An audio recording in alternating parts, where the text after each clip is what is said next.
ተዋከስ ነው። ሰላም እንዴት ናችሁ? ውድና የተከበራችሁ የዛህራ ሙካዲ ዩቲዩብ ተከታታዮች ሁሉ ሰላም ሁሉ መልካም ሁላችሁ ይና ከኔ ጋር አልሐምዱሊላህ። ውዶች ቪዲዮውን ላይክ፣ ሼር፣ ሰብስክራይብ በማድረግ ጀምሩ። ሀሳብ አስተያየታችሁን ኮሜንት ላይ አስቀምጡልኝ። ስለምታበረታቱ ከልብ አመሰግናለሁ።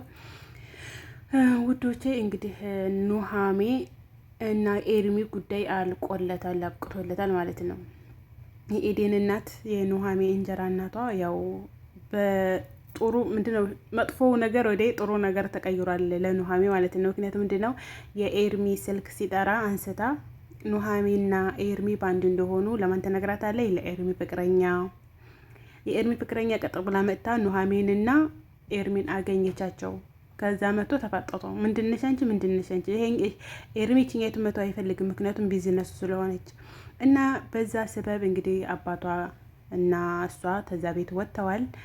ከኤርሚ ቤት ኤርሚ ነበር እስከዛሬ ስንከባከባቸው ምናምን የነበረው እንትን እየሰራ ድርበሪ ነው የሚባለው እንደዛ እየሰራ እንደሚተዳደር ገንዘብ እንደዛ እየሰራ እንደሚያገኝ አድርጎ ነበረ ለኑሃሜ የሞላት። እሷም ኑሃሜም ደስ ብሏት ስለሚተባበራት ላለው ቅልብ ምናምን በቃ ደስ ብሏት፣ እኛም ተመልካቾቹ በቃ ምርጥ ልጅ ነው ምናምን እያልን ነበረ።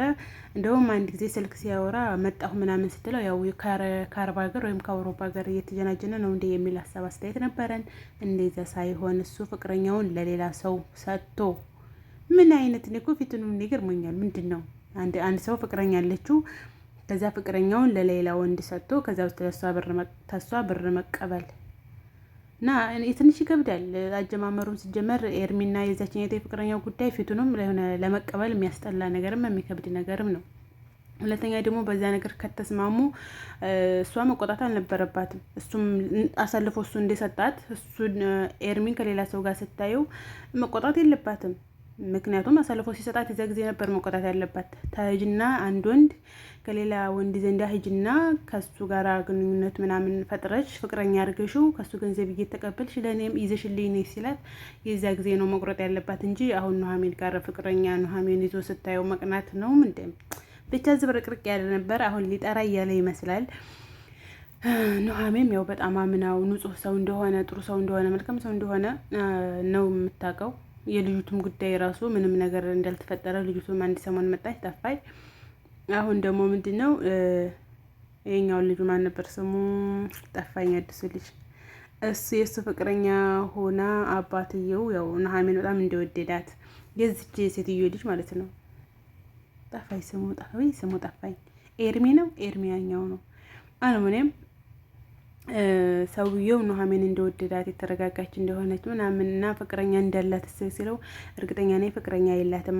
ምንድነው አባዬን እኔን ላወደድ ትችላለች፣ አንተ የመረጥክልኝ ልጅ እኔ ደግሞ በጣም መወዳትና ማፈቅራት አለች ሲለው አንተን መቀየር ያልቻለች ልጄን አልድርም ላንተ አትሆነህም አለው ማለት ነው።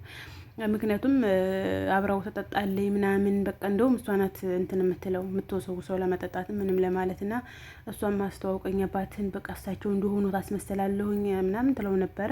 እሱ ደግሞ የምታስመስል ሳይሆን የምፈልገው የምትሆን ነው አባቴ የሚፈልገው አለ እና ያቅብሻል በማስመሰል በምናምን አባቴ ያቅብሻል አላት። እሷም ዛሬ ነገ እያሉ እንግዲህ ኑሃሜ እና ኤርሚን ስታገኛቸው ኑሃሜ ከቤት ወጣች።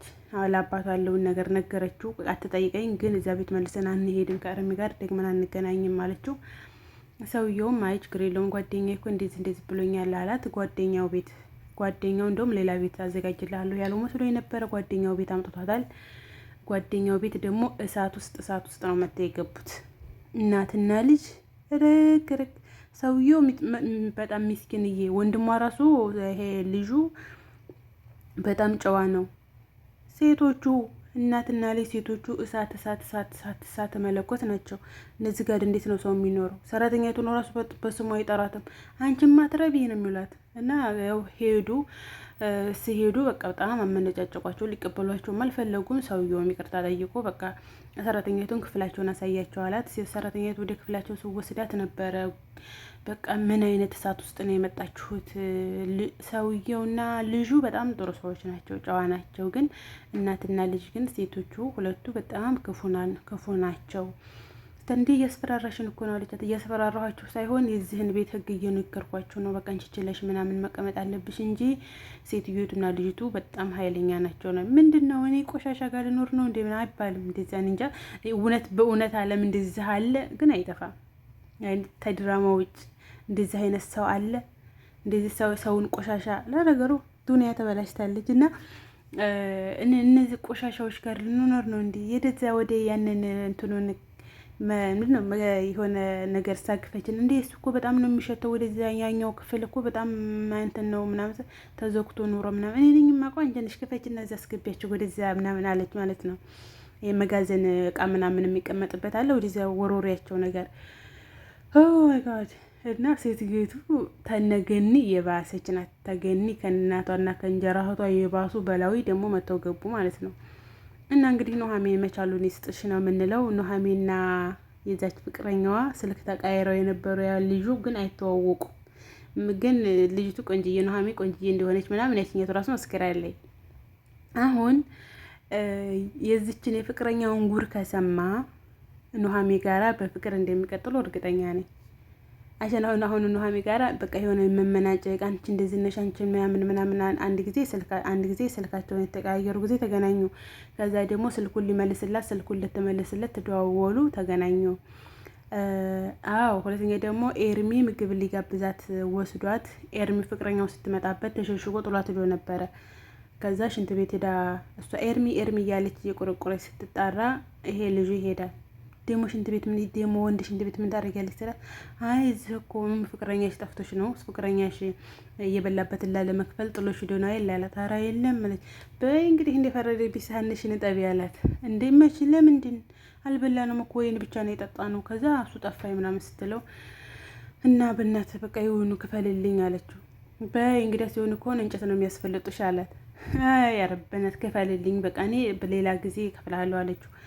ደግሞ ወደ መመለስ በሚል ደግምሽ እኔ ልታገኝ እኔማ አንቺን ማየት አልፈልግም ከፍለዋለሁ ምናምን አላት። እና 3 ጊዜ 4 ጊዜ ስለተገናኙ ኤርሚና ምንድነው ኑሐሚንና ልጁ ፍቅር ሳይጀምሩ አይቀሩም። ምክንያቱም ልጁም ደግሞ የልጅቱን ሁኔታ ሲያይ ከሱ ብር እየተቀበለ ለዛኛው ስትሰጥ ስለነበረ ያንን ነገር ታወቀ።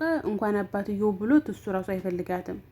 አንድ ሰው ለፍቅር ብሎ ሳይሆን ለገንዘብ ብላ መኪና ገዝቶላታል። ለዛኛው ፍቅረኛዋን ነው የምትሰጠው፣ ብር ሰጣታል። ያኛውን ፍቅረኛዋን ተከራይታ ነው የምታስቀምጠው።